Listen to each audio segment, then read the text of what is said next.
मरेगा। राहुल गांधी क्या किए हैं?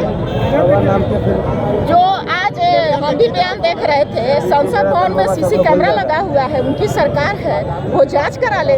राहुल गांधी किसी को क्यों ढकेलेंगे, किसी को क्यों धक्का देंगे? अगर वैसा बारी आएगा तो उनके पास जो सुरक्षा कर्मी है वो उनको मारेगा, ढकेलेगा। राहुल गांधी कुछ नहीं किए हैं, उसकी जांच की जाए और जो भी कार्रवाई हो होना कल चाहिए। बीजेपी के कार्यकर्ता जो है चढ़ गए थे सदाकत आश्रम, वहाँ पे धक्का मुक्की भी हुई, कैसे देखते हैं इसको? देखिए, ये तो गुंडागर्दी है। घटना घटा दिल्ली में और उसका बदला लिया जाता है बिहार में, और वो भी सदाकत आश्रम में तैयारी से वो लोग आए थे।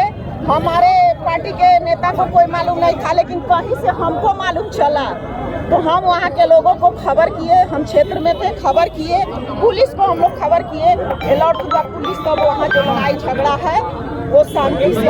अमित शाह जी ने जिस तरीका का भाषा का उपयोग किया है वह बिल्कुल ही अपमानजनक भाषा का इस्तेमाल किया है। उन्हें इस्तीफा देना होगा, देश से माफ़ी मांगनी होगी। अम्बेडकर साहब जो संविधान निर्माता है वे हम लोग के लिए भगवान नहीं तो भगवान से कम भी नहीं है। और उन्होंने जिस तरीक़ा से अमित शाह जी गृह मंत्री होकर के सदन में इस तरीक़ा से उनका अपमान की भाषा बोले हैं, उन्हें तुरंत ही इस्तीफा देना होगा।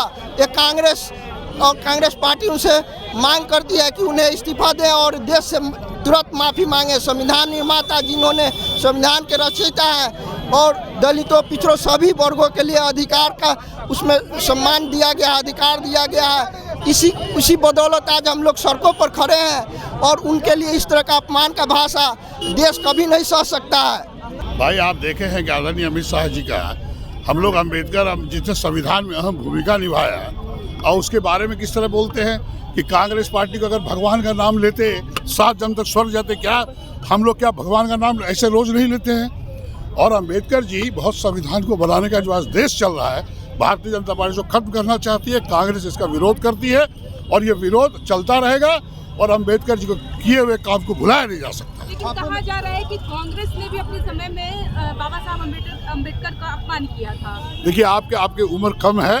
भारतवर्ष को आज़ाद कराने से लेकर कांग्रेस पार्टी ने जो आज विकास किया है सिर्फ कांग्रेस पार्टी का देन है। और आप भीमराव अम्बेडकर को कोई नहीं भूल सकता। संविधान में उनकी अहम भूमिका रही है और पूरा संविधान उन्हीं के बदौलत चलेगा, कोई इसको खत्म नहीं कर सकता। जो है सत्ता पक्ष कह रहे हैं कि अगर इतना ही अम्बेडकर जी का ख्याल था तो अभी तक उनको भारत रत्न क्यों नहीं दिया गया? अरे भारत रत्न वो जिसने संविधान बनाया, जब आज़ाद हुआ भारतवर्ष, संविधान किसने बनाया? अहम भूमिका थी। उनको अभी भी याद सब लोग करते हैं।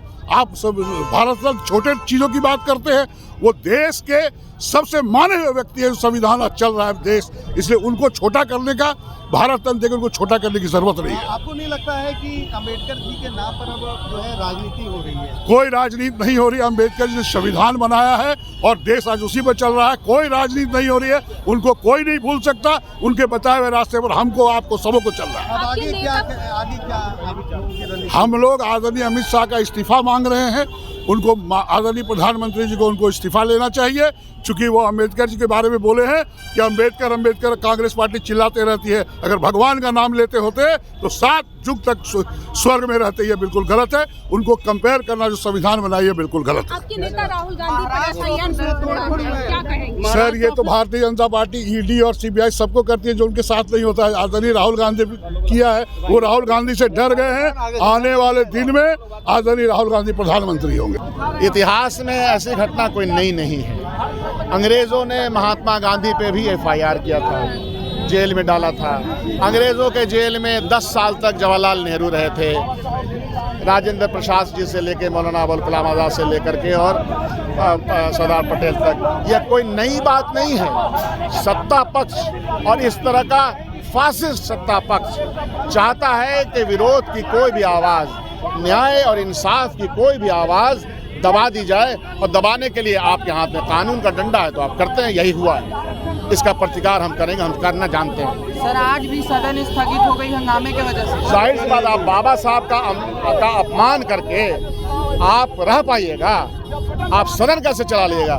सदन चलाने की तैयारी हुई थी, सदन में कैसे चला, लेकिन सवाल चूंकि उनको पसंद नहीं है, बेरोजगारी के ऊपर सवाल पसंद नहीं है, देश की आर्थिक स्थिति पर सवाल पसंद नहीं है, और जो फ्रीडम स्ट्रगल में कांग्रेस का रोल है उसके बारे में बताया जा रहा है वो इनको पसंद नहीं है, इसलिए वो हंगामा करते हैं। मतलब पक्ष खुद चाह रहा है कि सदन नहीं चले।